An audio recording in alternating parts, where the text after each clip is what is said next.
Welcome, everyone, to the Freddie and Alyssa Show. If you're new to the channel, be sure to subscribe, like, comment, all that fun YouTube stuff. If you're watching on Facebook, be sure to follow. And if you're listening on a platform like iTunes, hello out there. If you want to leave us a 5-star review because you think we deserve it, that would be amazing.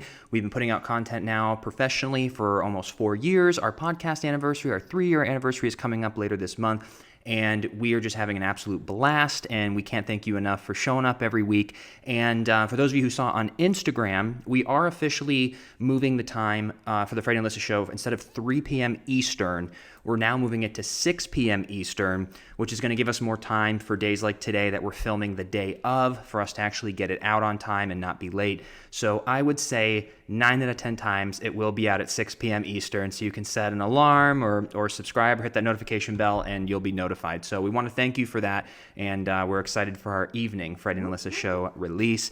And today we're doing a special Q&A portion. So I think we're going to do that at maybe the middle or end, sure. And we'll answer some questions that we took from Instagram, because we haven't done one in a while since we were eating like hot wings. No way. That was the in last the old Q&A? place. We haven't done like a Q&A on the podcast, so I'm excited to get that going, and I want to do more in the future.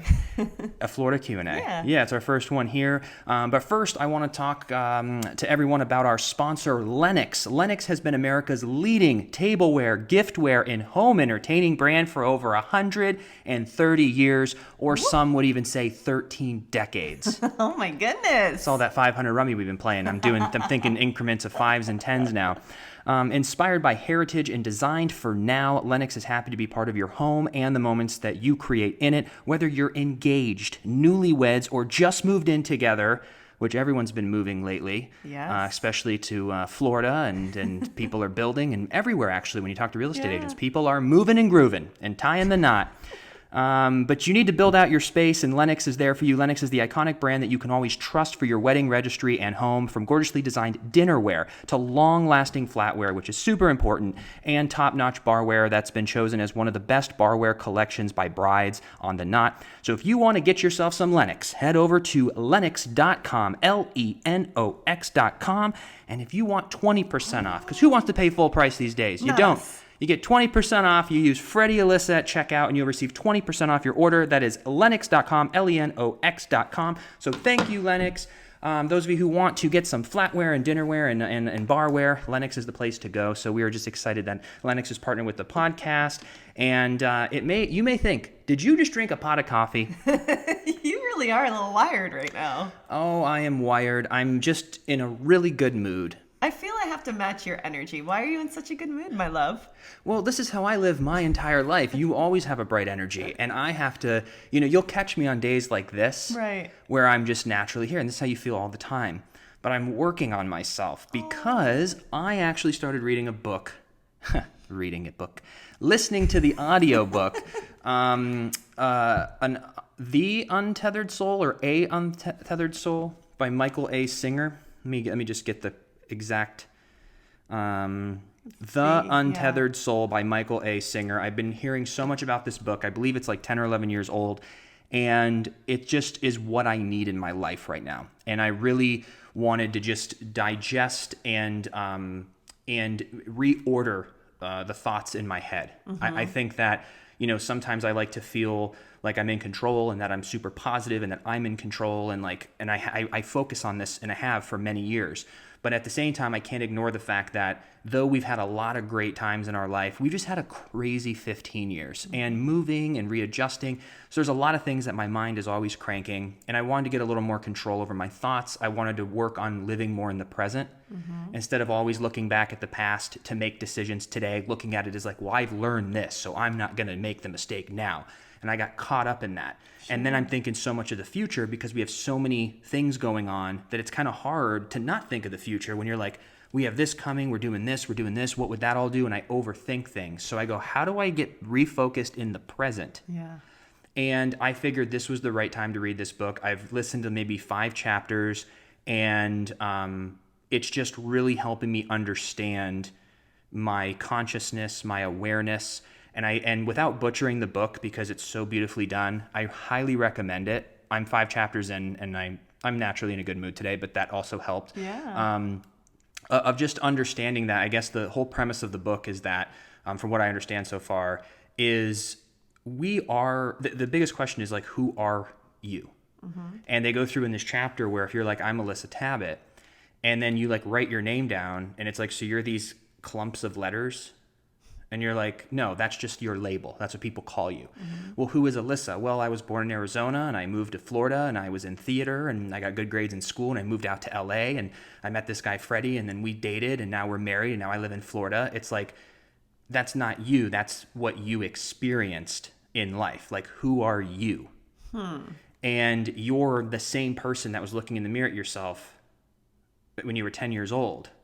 Like, who you are is not 5'7". That's just your height.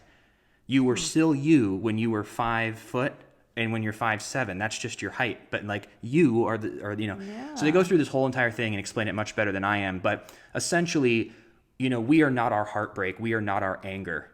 We are just our consciousness that are aware of our body, and we're experiencing life almost like a movie. So it's not like we're just watching it. We're observing it. Rather than feeling like my heart hurts or I'm depressed or I'm angry. It's like those are emotions that our body's feeling, but our consciousness is just aware of that. And then the last thing too, of just a little teaser for those of you who are interested in this kind of stuff, is that the voice in your head that's talking back and forth is also not you. Right. You're the one listening to it, but you're not the one talking. So those are just like, and they were saying like, take that voice that goes when you get into bed and you're sitting there and be like, and you're just talking to yourself. You're like, oh, I didn't call Bill today. I should really call him. Oh no, it's too late. I wonder if Bill's going to be mad at me. I can't call now. It's 11:30. I'll do it first thing in the morning. Like that voice is always giving you advice, and the narrator or the author, who's not the same person in the audiobook, but was basically saying that voice in your head has never really been right about many things. All that chatter has never really given you the best advice. And if it was a real person that you were hiring as a life coach, you would fire them because they've never really been right. That voice goes, oh, these people aren't going to like you, or that person's mad at you, or you're never going to be good. And like none of that ever really came to fruition. They're always wrong. So the book was just saying like, take that voice out of your head. And again, you're just observing it, but think of it as like a body and sitting next to you on the couch. Sure. So you're just like, don't try to change it. Just be aware that it's just there. And you're like, oh, this person does this all the time. Like, yet again, I'm observing that. It's not who I am. Right. It's just talking. So throughout the day, even in the past couple of days, or even since yesterday, every time that starts happening, I'm putting it outside my body. And I'm like, it's not affecting me because it's not even me. It's really just so crazy when you really look at the grand scheme of things, of why we're here, what we're doing, the greater purpose of just being on this planet. Mm-hmm. It's quite crazy.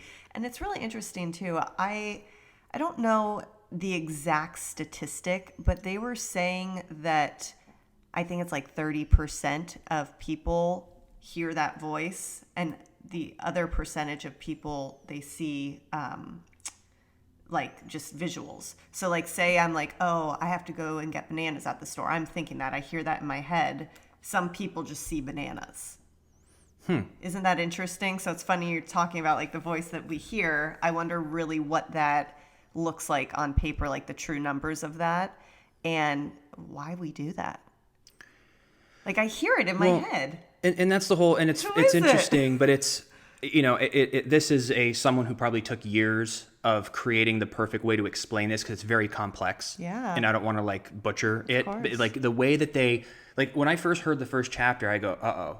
I was like, I don't want to be aware of all this stuff, but then they're making you aware of it to then share how to like let it go. And I literally in the first 5 chapters have like cried 4 times. Really? Like not sobbing, but have like teared up, of like just how much it impacted me. And one of the other things that I just heard right now when I was outside playing basketball, listening to it, was what we ultimately want in life is to experience enthusiasm, joy, and love. Mm-hmm. That's like perfect. Yeah. If you can experience those, and it all comes from being inspired, because we all do that. And then here I go again talking about it. But like, there's an energy inside of you that is also the chapter I'm on now, that's different than the energy that you get from food. There's an actual energy that happens inside of you. And he was breaking it down that, anytime you've ever gotten broken up with and you're just home alone, you have no energy. You're drained, you're sad, your whole apartment's dirty, there's pizza boxes everywhere, and you just don't want to go out with your friends, and your energy's so low. Yeah. But then after 3 months, you get a call from that person that broke up with you, and they're like, I'm so sorry, I made a huge mistake, I love you, can I come over and talk? And instantly you get shot with energy. You haven't slept, you've been a mess, now you're filled with energy, you're cleaning the house, you're showering, you're getting yourself together, you're all this, and you sit, and even though you're tired, you're not tired anymore. You're out till 6 a.m. watching the sunset talking because your heart is open and it's flooding your body with energy of love. And so he was basically saying that there's events in our lives that close our heart off from receiving that energy that's always in us. Yeah. But we have chosen to block it based on past experiences. So if you go and meet someone, if there's been bad experiences of you meeting strangers, you're going to block it thinking it's going to be like the past, where if you just had your heart open, there's some people that you'll run into. Here's another good example. If you smell something and it brings you back to grandma's house, if that time at grandma's house as a kid was a good experience, that smell opens your heart and makes you happy. If a lot of bad things happen during the family or things you didn't go well with that smell and that dinner, it's going to close your heart off based on that experience. But in general, you have to work on making it a habit to always have your heart open and have that energy flowing through you.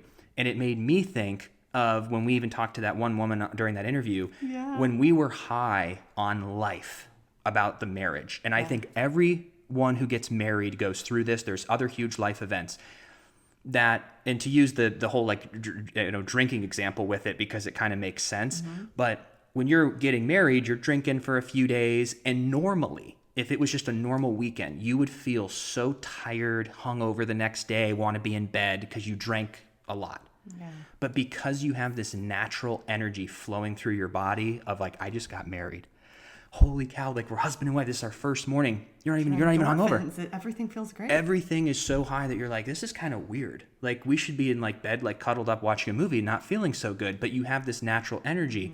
So there's moments in life, there's people in life, there's all these different things that happen that allow us to access that energy, but it's in us. And we're subconsciously, without focusing on it, closing that energy flow to our heart instead of always keeping it open. So for me now too, I always bring positivity, but I feel sometimes I bring it on a intellectual level rather than a deep down, yes, most of the time in this situation, it hasn't really went well, but why think of it that way when instead of just opening my heart and going into a situation with my heart open and just let that energy always flow. And he's basically saying, if you practice keeping your heart open, you can have access to that energy that's inside of you through your heart all the time. I literally just read the other day that our hearts are the biggest magnetic field, which I truly believe that. And I'm just so proud of you for doing this and reading this or listening to this, because it sounds corny, but don't you feel better when you listen to a chapter each day? You feel good. Your mindset's different. You go into the day a little bit different than you probably would have before. Well, what's interesting is I also got caught up because for many years I was reading personal development and listening and podcasting, listening to podcasts about personal development. And it slowly shifted, almost without me knowing, into business and technology and investment and finance. And I almost made a mistake of thinking that I'm still reading, listening, spending education, thinking it was personal development, but it's different education. Yeah. It's not work on myself. Yeah. It was work on understanding finances, investments, technology, current events, listening to these really interesting thoughts about the universe. I'm still spending all my time educating myself on fascinating things, but I almost put on the back burner those 10 pages a day for me to go, this is what you're feeling. This is why you have anxiety. Try looking at life this way. Don't hold on to the past. Let things go. Get rid of that blockage. Be conscious and aware. And to sum all this up, it's what I'm focusing on is that it's like when you have a lucid dream. They were saying in the book too, it's you're just aware it's happening. Or a movie. Sometimes you're so into a TV show or a movie that you forget that you're a human on a couch. And then someone says something and now you're aware that you're a human on a couch. Right. But your conscious and awareness was so focused for that second on that movie, all the other stuff around you didn't exist. So they get into like why meditation's important and how you have to just understand that your consciousness is just basically your awareness. Yeah. Your awareness is you. You're aware of what's happening. If you close your eyes and you were put on a stage and you didn't know anything about it, you would not be aware that there's 200 people or a piano there. Gosh, that's You're crazy. only aware because you see it. So it's just really connecting and digging deep to allow me to just kind of get out of my head because I'm such a overthinker. And it's served me well because I'm always like, let's go. And it creates motivation. Like I'm not a procrastinator. No. I'm a doer. I execute. Yep. But I also need to learn to live in the present and go, right now we're podcasting. Yes. I'm not editing right now. No. I'm not doing the other things we have to do. I am in the moment enjoying the fact that this is happening. And I have to consciously make an effort, and I've been trying, but I needed like a more in-depth, like this kind of book to attach it to something for me to start putting in the work of understanding that. I've had people tell me too that this book is something that you can reread and go on different journeys throughout your time and life and everything like that. So I really think it would be great too for me to read it on my own and just have my own journey with it, because it'd be kind of cool to talk about too. In general. Yeah, together. And I also think with reading in general, which there's certain books you're going to read in business or personal development that doesn't make sense to you when you read it in 2018, but in 2022, that chapter that you were kind of like, I don't really kind of connect with it, means the world to you because you didn't know what it was like to be stabbed in the back by a friend in 2018, but in 2022 you did. And so now you're like, oh, wait a minute, or you weren't taken advantage of, or you weren't depressed. And, so it's like, no matter, it just, you don't know what chapter is going to affect you at different times in your life. And I don't know what made me think of this book.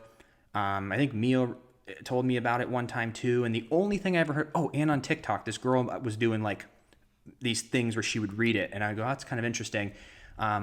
But yeah, there's just things in life. Like when you drive down the highway, you're passing cars and trees. Yeah. And your body's experiencing that and then letting it go. And that's how life should be. Yes. You said honor and respect moments in your life. Give it the honor and respect that they deserve if there's problems or whatever. But at the same time, get used to just like, it's just like a tree's passing you by. Yeah. You see it, it comes in and leaves. But then there's other things that we see and it sticks with us for 4 years, or things in our life that we just keep beating, and he goes, yeah, just let it go. I mean, there are things and times in my life too where if I'm up at 4 a.m. and I'm just going through the journey of my life, and there was that one moment that I was embarrassed in like 4th grade, and I'm sitting there still thinking about it. Yeah. Like, isn't that crazy that there's like, you could go through all those moments and there are just ones that stand out because they really meant something to you at that time. But everyone else has moved on, and doesn't even remember. No one remembers. But also, too, that's just your voices talking about it. Yeah, I know. It's that so that weird. didn't happen to you. That was your life experience that you just watched. That's so weird. Like that thing in 4th grade is just something that was like going on, just like a car passing. Yeah. It's just something. Yeah. You're aware that you're like, oh, I'm angry, I'm interested. That was another good one too. Of like, if you're feeling jealous, it's like who's feeling jealous and where are you feeling jealous at? Huh. So when you start just understanding, like, it's not you. That jealous feeling is not you. That's just something. It's kind of like that Inside Out movie, I think, that Disney film. We should rewatch that, where like it was all inside a body, I think, and there was anger, and they're just components of you that if you stop attaching yourself that I am angry, my heart's broken. No. Your heart, the heart in your host and your being is going through sadness, which is an emotion. You're in here observing that. You're aware that that's happening, but it's not who you really are. Yeah. It's just you're watching this through this being. The one thing that you said that really just stuck with me too, me when I was, 5 years old and today, it's all the same person and soul in there. My experiences in life have your soul's just been watching it. It's just so weird. It's so trippy. Yeah. I got to read it. You haven't changed. Yeah. And honestly, I got it. It was like $13. Easy peasy. And I got the audiobook because when I walk... That's what I love too. I was just going to say, sometimes people think, oh, I don't have the time to read. But no, you listen. You walk, Well, why I'm playing, because I like to listen to like hip hop music and rap and that gets me going. Yeah. Like for some reason, like if God forbid I was ever in a coma, like putting hip hop music on would probably get me to Would it wake bring up you because back? it gives me instant, like it's just been my because everything about it just Noted. makes me feel like, like walk faster, like Yeah, success, of like yeah, course. like you're just like in the mode. But you can only do that for so long, then you start wandering. So I Sure. like to kind of get pumped up, play basketball, and then I'll like call my parents or I'll listen to a great podcast. But now I want to get back into personal development books and at least spend 20 minutes of my walk doing a chapter or two. Yeah. Because then you need to kind of absorb it and Yeah. apply it. If you Yeah. listen to the whole thing, you're going to miss. Of So I'm like, course. let me just do a chapter a day and I'll spread this out. So, but that was that whole I vibe. love that. Proud of you, baby. Thank you. Yeah. Getting her done. Getting her done. Do you want to hop into a few of the Q&A questions? Heck yeah, I do. I have some questions too. Why don't you go first and then I'll kind of throw some your way. You guys gave us some really good questions, P.S. Now that we've had some time, what do you miss about Los Angeles? What's the comparison or contrast for you? So for me, I would have to say the biggest thing would just be things being readily available at all hours. Not that I really need that all the time, but I feel like there have been a few times here where we're like, oh shoot, if we were in LA, that would be open, or you know what I'm saying? The biggest time was with Benji. Yes. There was never a moment in Los Angeles that if you call the vet, you're in 2 hours. Yeah. Like here was every location was 8 days wait. It was insane. That was the one time I go, wow, we're not in LA anymore, you know? Because I also had a question too that was kind of like, what do you like about Florida versus LA and vice versa? And I mean, they both have great weather. Some days when it's humid here, which we haven't really experienced it just yet, it's actually been really great. But I do love the no humidity in Cali, but I don't mind it here. I feel like I'm getting a little facial, but Yeah. it's not summer yet, so check back in then. But yeah, I would just say the convenience of things, but things have been pretty good. What about you? Well, I think also it's unfair almost to the states to allow us to give too much opinion when Florida, we've only really been here for 7 months. And when you have 15 years where you're going through a growth spurt of a human being, the amount of emotion and familiarity and that time in California is almost hard to compare it to 7 months where the last 6 months we were in quarantine. Mm-hmm. So we're also at a different time in our life. So it's hard to give a true, like, we lived in LA for 15 years and Florida for 15 years and here's, kind of the Sure. thing. But what I've just seen so far is just that though I feel at home here based on the freeing aspect of it, like I feel like very free. Yeah. And I also, but that's because we've never lived in a house before. I think just being able to go outside has given me such a huge just advantage to enjoy life a little more than being stuck in the apartment. So that's been really cool. I also think that Orlando's a very big city.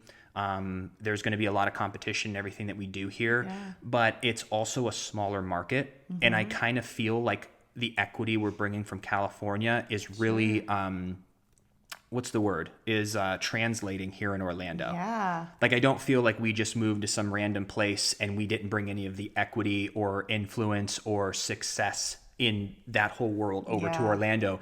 And we're seeing a response in everything that we're doing here that we are building relationships quickly. I'll say too, because another question was, are you happy you made the move to Florida? And I have loved every minute of it. I feel like the community that we're building and the people we're meeting, and this is during, COVID, it's been just like, I feel like I'm just so right at home. I'm just really enjoying the people that I'm meeting. And even too, you saying coming from LA and bringing influence and all of the hard work that we've done, it is translating really well. I feel like the market here has been really great. Just like on the influencing side and all of that, it's been really awesome so far. And the one thing that's different that, again, like you said, we haven't been here 15 years, but I do miss knowing every single street in every single spot, because in LA we knew, oh, don't go past that street, or oh my gosh, my favorite place to eat is, off of Riverside. I don't have that. Even yesterday I was doing this photo shoot for a new boutique, and I was getting to know the other bloggers, and I was talking to one of them. I was like, well, what do you like best? Like, what areas? And she was giving me all of her favorite spots, telling me just the really cool things to go do. And I'm like, I miss that I don't know that, but also it's kind of cool that I can learn, and it's an adventure. But there's so much here, and we just haven't had time to explore because of what's been going on in the world. But hopefully, slowly but surely, I feel a lot of hope for just life getting back to normal for everyone. And I will say, living in Florida, it did allow us to have access to the vaccine earlier, which was really cool. There have just been a lot of great things for us personally that I think it's been a great experience. And I'm so happy to be near my family too, my parents. It's a big deal. It's just so awesome. So I'm really happy with it. It's all, yeah, I guess there's two ways of looking at it. It just seems like there's an emotional way of looking at it, and then there's a geographic way of looking at it. Is that the right word? Yeah, like sure. when you mention things like us having the familiarity of places and knowing the place and feeling almost at home a little there, but yet there's more, I feel more spiritually and emotionally at home in Florida. Yes. So there's that. And then to finish up my little thing about the differences is that in LA, it is so highly competitive and people from all over the world go there. So I feel like we were like kind of like a fish in an ocean there, and we're still like a fish in a lake here. Yeah. So it's like we still have a long way to go. We have a lot of competition. We have to not in a competitive way, but I mean like it's competitive. Like if you want to win, you got to make your name for yourself. We have to be known in Orlando, and we have to continue to build. But it just seems a little more manageable. And I think the reason for that too is that we're not taking into consideration that when we were meeting people and making connections and doing things in our 20s, we didn't have the mindset or the vision or knowing who exactly we were at 23, making friends and spending time with those people. There were different qualities of a person that made it worth it as 23. If they knew a club promoter, they might not be a positive person. They might be all over the place. They might not be trustworthy. But I need to get to the club on Thursday. And if I want in, I need to go with that person. Yeah. And that meant more than all the other things. And so when you're younger, there's even a comedian that had a joke about this, that when you're like 16, I want to say it was Ray Romano, when you're 16, you want to be friends with the people who have the cars, because that's the most value. When you're in your early 20s, you want the friends who can get you into clubs and get you concert tickets. When you're in like your 40s and 50s, he went through all of it. You want like doctors and lawyers, and you want friends that you can say, hey, like there's your life, your priorities, stages, change. So I feel now the reason that I don't think it's Florida and I don't think it's California. I think if you and I moved to Santa Clarita and started over, if you will, like we kind of are here, we would have the same experience in Santa Clarita or in San Jose, California. I don't think it's the state. I think it's that we are in our mid 30s now, early 30s, and we know what we're looking for in business partners and friends. So when we're meeting these people, we're putting ourselves in situations that we go, oh, our business interests are aligned, our values are aligned. Sure. And so it seems like we're going to the right places. Definitely agree. But I will say there is something, at least for me, when you come into Florida, whether you're like the second we drove into Florida, I could feel the change. There's something about, maybe it's just like the climate, the skies, that I just love it. Yes. You just can feel it. So I don't know.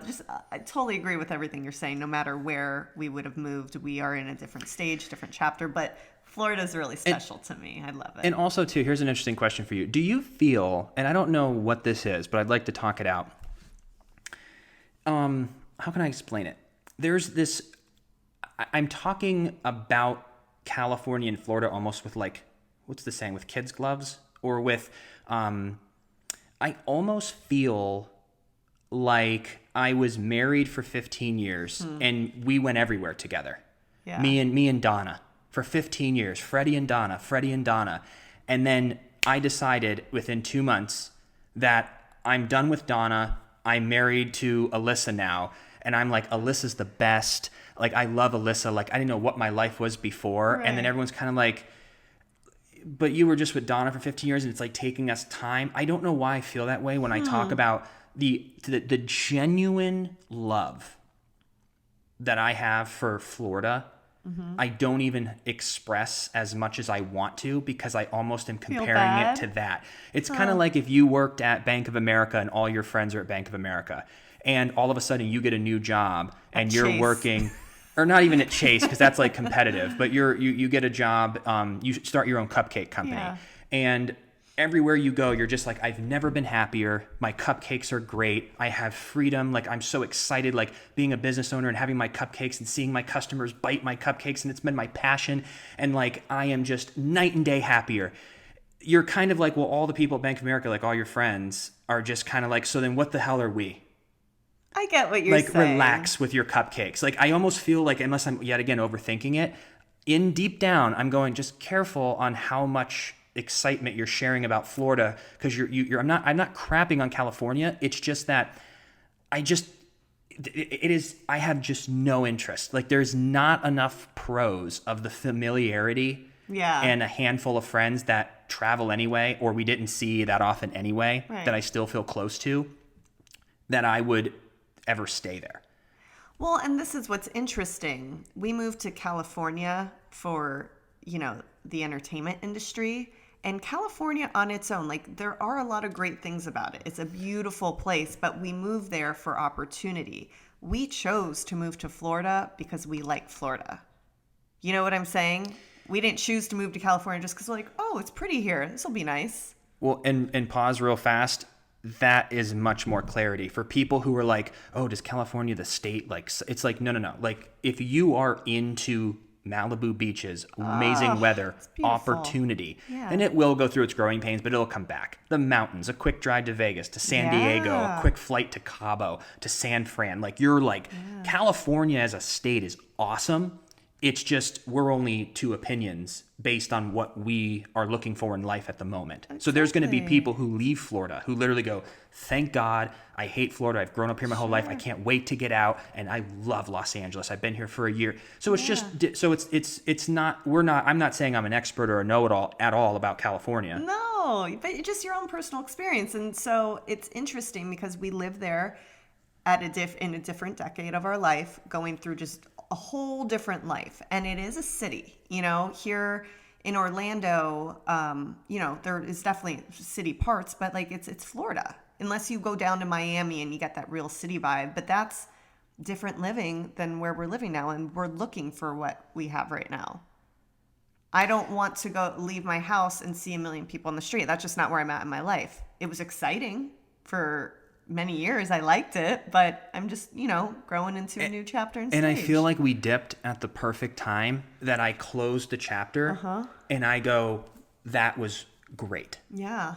Where if I felt we would have had to prolong it through the next 2 years, we might have started getting weary about it. Like, we dipped at the perfect time. Ideally, it would have been nice to dip even a few months earlier, but we that's irrelevant. Like, it just is what it is. But I just feel sometimes weird. I know that so many people are excited for me, and I'm excited about Florida. And I don't know if it's attached to maybe even the show a little bit. Could be. Where people are, like, I just don't want people to think like I wasn't grateful for it. Like or like when I say like I'm done with California, they're like, so this 9 years of all your life-changing storyline meant nothing to you? It's like, no, that's just that's it. Like, I can be happy that I'm done with college after 8 years. And be so happy I never have to open another textbook and do another friggin' paper. And I can still be proud of the 8 years I got my degree, which is now providing me the life that I went to that school for.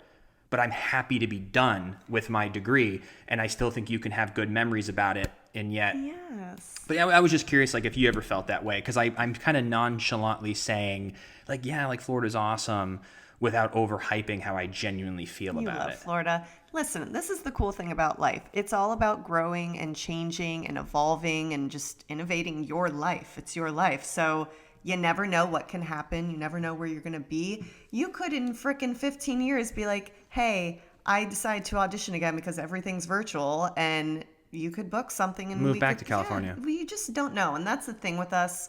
We're always open We are very open people to ideas, situations, opportunities, whatever it is. And you just don't know. So never say never. But I know that right now, at this stage in our life, we love Florida. Like it was the greatest decision for us. Yeah. It's exactly what we were looking for. And we're just looking, to kind of pivot and make that next step happen. So I totally understand where you're coming from saying all of that. And I think it definitely has to correlate a little bit with the show and you not wanting it to come off as, 9 years of my life. Yeah, I'm just so much happier here. You know what I'm saying? Like, I feel that. Now that you've explained that, it makes sense. Well, and also, too, when I use the example of my my ex-wife, who I don't know if you've met, Donna, we were married for 15 years. That bitch. Yeah. But it's like there's even these TikTokers who made a huge brand for themselves without calling out their names, but they're not that it's bad, but just how we feel about it. We fell in love with this couple and their actual TikTok and brand. We just found them probably 6 months ago, so I don't know their whole backstory, but I just know on TikTok, I would see, it'd be like Fred and Alyssa. If it was one TikTok, and it was all about relationships, and they had millions of followers, and it was all about relationships.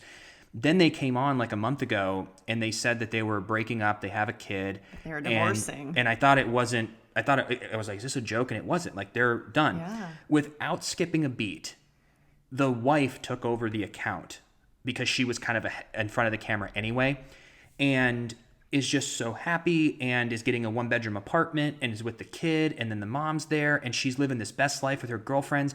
And like you said in the comment sections, we all feel like there's something off here.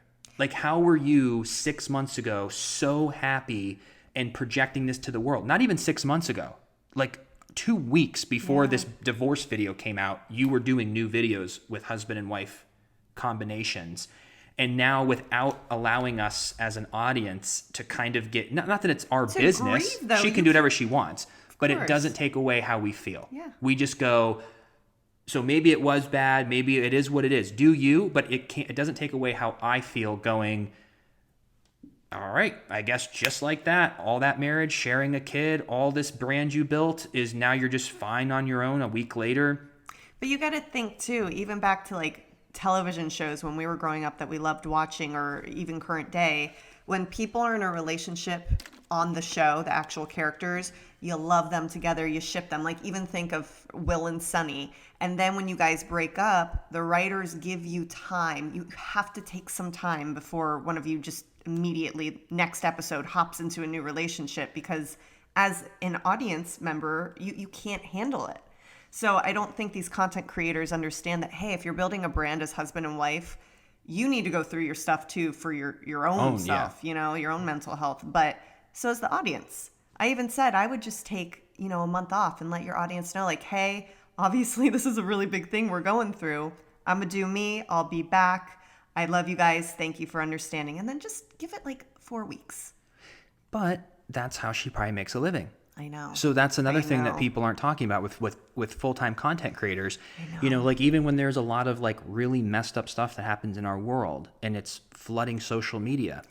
And sometimes you feel weird where you're just like, like something happened in this country, or somebody was, murdered, or something happens in the country and everyone's mourning it. And then you're just like, prayers for that family. So do you like my new hat? And it's like, it feels funny. And you're like, oh, I shouldn't be doing this. I need to take off time. But it's also, it's hard to explain it. But the people who are still like potentially going out and protesting, they're doing it after work.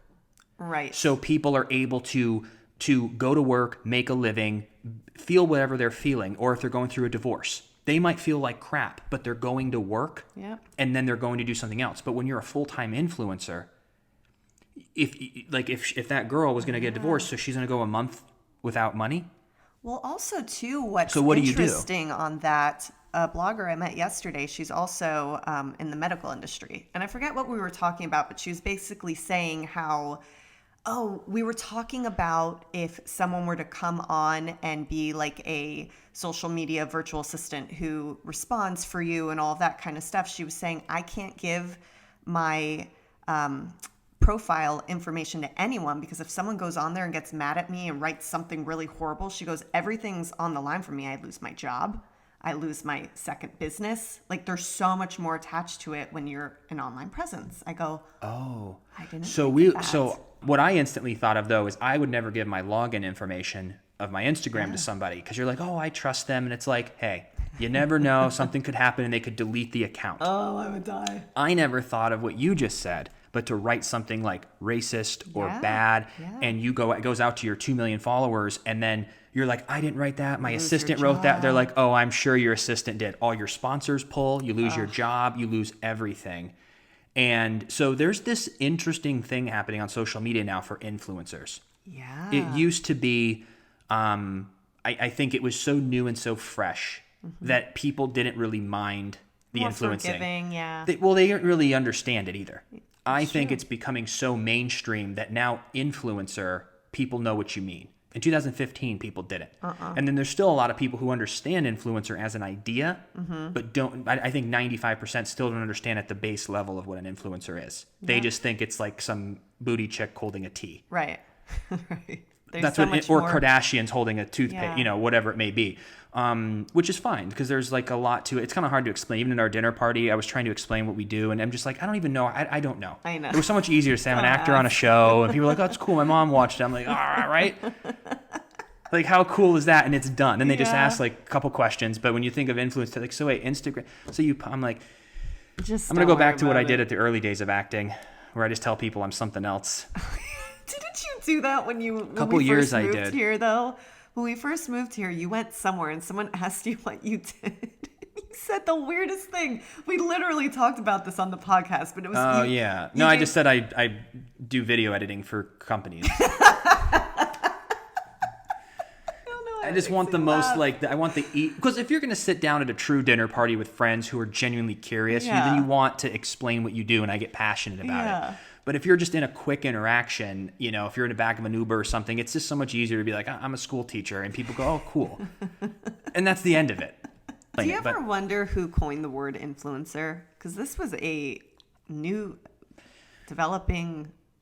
I mean, I don't know how it got coined, but but people have of reputation, people of status, people of influence. So Statuser. Are you a statuser? a reputationer. No, because you're an influencer, you influence behavior. Of course. You influence That people makes to sense. vote. You influence people to buy clothes. You influence people to lose weight. Depending on what kind of influencer you are, you influence an idea or habit or a Definitely. whatever it may be. But I just feel like I would never say, hey, I'm an influencer. I like content creation. But hey, well, it's just stigma. stigma. Well, It's kind of because people will either think it's cool or they're going to think of it in the shallow narcissistic way of an influencer. So it's going to be kind of both. That's true. It's kind of like when we were in network marketing for years. Saying you're in network marketing, people are either going to be like, "Oh, cool," or "Huh, I've heard about that," or "Ugh," right. because there's a stigma and there's goodness about it. So when you say you're an influencer, it's a trigger word that creates an emotion as a 50-50 coin flip. If someone's going to think you're a self-centered like narcissist, or if they are going to just be inquisitive, or they think it's like awesome because they're like, oh, that's cool. Like, I'd like to do that someday. Yeah. You just never know. But if you say you're in real estate, or you say you're an actor, or you say you're a school teacher, there's really no stigma around it. No. I'm a nurse. Oh, wow. Oh, cool. Well, you got to think too, though. No one's going to go, Influencing is one of the first jobs that you don't have to go to college to do. All those other things you mentioned, you have to go to school. wow, that's super deep. Because you know why? I wonder if there's a sense of, wow. Isn't that interesting? Well, it's not even school. It's not even school. It's, That they could do it too? yep. But it's just hard. Yeah. Like Oh, to be a of course. real estate agent is hard. Yeah. To be a network marketer is hard. To be an influencer is hard. To be an actor is hard. But anyone can give it a try. Sure. We give passes to like, oh, I'm a brain surgeon. You're like, God bless wow. I mean, I feel like I'm smart enough to do it, but I would never put in 12 years and $400,000. So you're kind of like have this respect of like, Yeah. but if someone's just like, yeah, I'm an actor, I make $6 million a year, and I was just living at my parents' house 2 months ago. Oh, really? I'm in net. Oh, really? You scam people? No, I just like worked really hard at the there. Yeah. I think it hits people's, and I've said that before too. When people are lash out, I think it's because that success creates jealousy or creates a mirror of what someone could do. Because like I always said, if someone goes, all actors are stupid. If I believed I was stupid, that would hurt me, and I would go, actors aren't stupid. You don't know anything. But when someone says all actors are stupid, I just go, I mean, I don't believe that, but I'm not affected because I don't believe it's true. Right. So I think certain people in different areas, but that's interesting. Yeah. Because even acting, there's that gap that someone might be sitting in New Jersey going, man, I really want to be an actor, but like I take care of my mom, I can't move to LA, so it's like good for you. Like that's really cool. But if you can go, well, you could be an influencer if you wanted. Yeah. If you it's wanted. scary. It's doing something new. If that's what people want to do, people got to try Also, it. too, here's something that went over my head growing up a lot is when people said, you have to love what you do. And I was like, yeah. I got bills to pay. Like, don't really care. But I would never, and that's why I don't think I would ever be an acting coach. I don't think I would ever, I want to be very careful on things that we promote and things that we talk about that, what's the right way to put it? Like, where you have to really love doing it. Like, people could think influencing, like, it would be cool to take pictures and do podcasts and edit videos. Yep. But if you're doing it because you think it's a way to work from home and to get out or to get a status or to do it for the money, you're soon going to find out when the excitement runs out and it becomes a job. Yep. If you don't truly love taking pictures, if you don't truly love talking, if you don't love doing it, you're going to hate it. You have to do things that you could see yourself doing for years. And it's okay to pivot and change if you don't like it. But if someone's going to go and be an actor just to be famous or get rich or do something, that's when the struggle is going to really break you because it's hard. But there are some people I know in LA, man, do they love acting. Like Molly Burnett's one of those people. Yes. She embodies, if she was going to teach like acting of like I believe in her bones. Yeah. She is an artist and she is talented. But she's got, there's a lot of people in LA that are, you have to almost be that to want to invest that sacrifice to do it. Yep. And I think for us, we just thank God when we were in high school, there was no this as a job. And I have just enough artist in me and just enough entrepreneurship in me that I needed something that essentially in 2006 would be writing, producing, and directing and acting in a film that I wrote would be the closest thing to what content creation is. Yeah. Where I wrote it, I'm producing it, I'm in the business meetings, I'm in the marketing meetings, I'm in the sales meetings, I'm also in front of the camera, I'm behind the camera. That to me is what hits every bone in my body. Yeah. And that is what content creation is. So it's like, that's when we talk about influencing, it's awesome if you like it. Well, yeah, but with anything, I mean, I was just telling you this yesterday. Right now, I'm just loving everything we're doing creative-wise because it's something that just really sets my soul on fire. When I'm doing it, all of it, even like the annoying stuff, I love it. So it's cool. Like, it's just really cool to feel that way about something that you're doing. It's just something I thoroughly enjoy. And it's funny how you and I both have different expertise points. Like, you are actually a really excellent editor. I hate editing, like, just not for me. But then I like writing the copy. I like doing all that. So it's all really interesting. But this is kind of a really good segue into this one question I had because you kind of touched a bit on it. But the best piece of life or business advice for people in their 20s. And for me, it just really reminded me of, if possible, really find something that you love, because you can always pivot, you can always change, that's fine. But you have to understand that there is no quantum leap in life.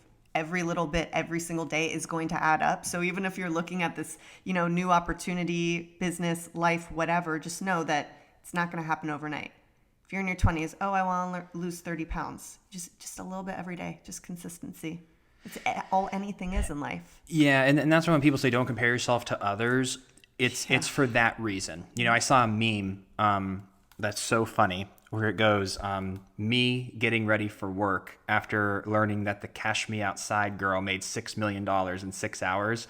And it's I think it was Joaquin Phoenix in The Joker, where he's staring in the mirror as a clown. And I think that seeing this early success in a handful of people are true overnight success. Yeah. Of like where you were literally a college student and then in 6 weeks you made a few videos and you have 38 million followers and you have a deal with Pepsi and you're making $250,000. Like that happens. Yeah. And I think it almost, if you put too much energy in comparing yourself to those anomalies, you feel like your journey is just so depressing because you're like, they did it in 6 weeks. I'm 6 months in and have made $17 in my business so far. But you're looking at the wrong person. Yeah. You need to look at the people who have been doing it for 25 years and it took them 17 years before they even made profit in their business. Yep. You're only 6 months in and you're already making profit.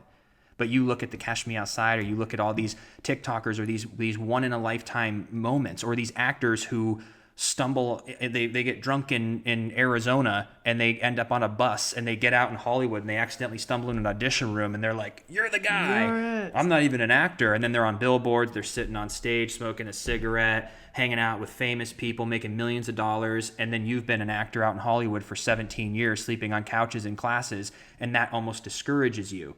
But the real story for 99.9% of people in business, entrepreneurship, no matter what you do, it is a 10 to 20 year journey to become something in your field. But we look at these anomalies and you feel bad about yourself.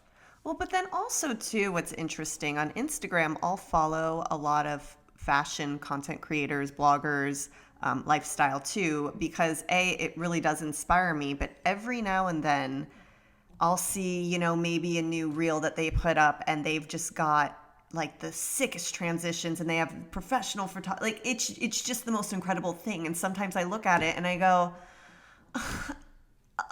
what? And then for me, I have to remind myself, I go, these ladies have been doing this for 10 to 15 years. Like, you know what I'm saying? Like it's one of those things that you just have to be patient with yourself. You can only compare yourself to who you were yesterday. That's it.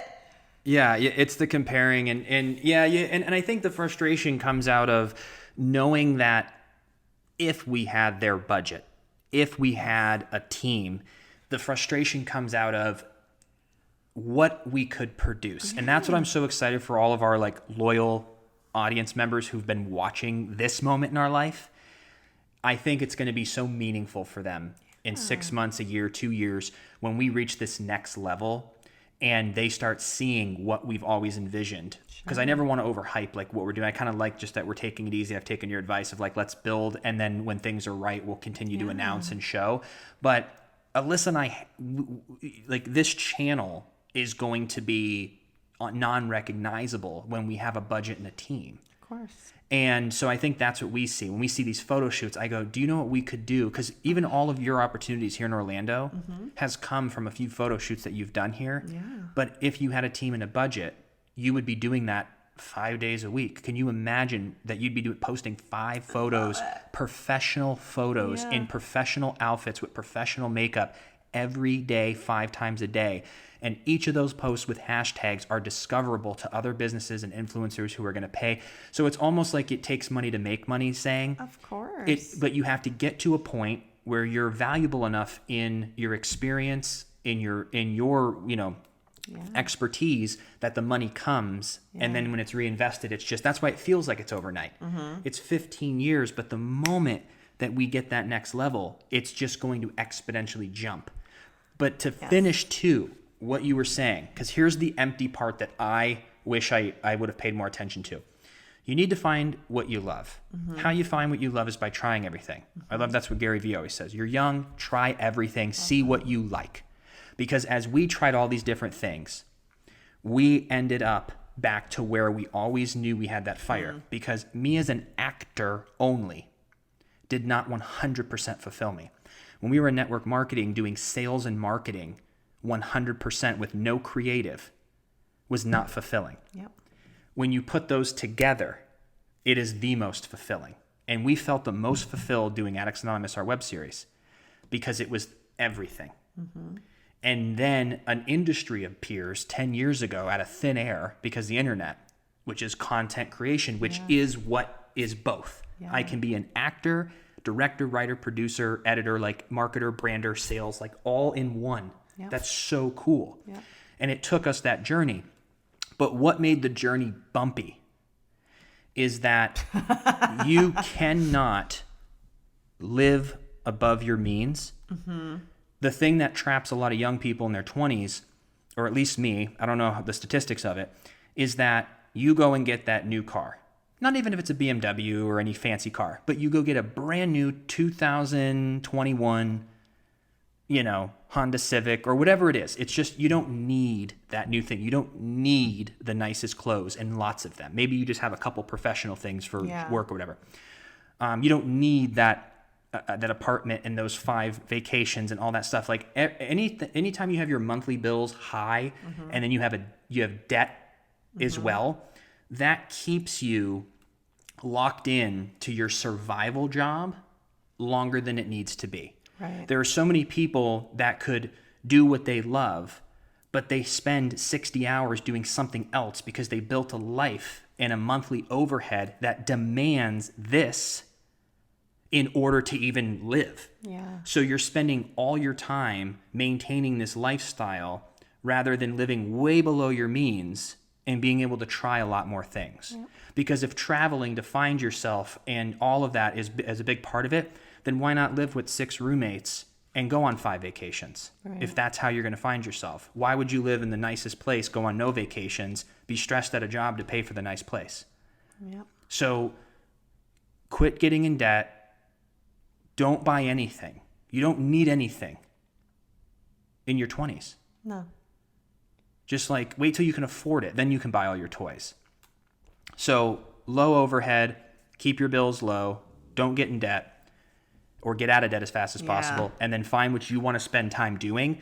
Because I was even having a conversation too the other day, and the goal is not just to like pay your bills and like go to work and then just go on your one vacation. Like that's what kind of society's created. Yeah.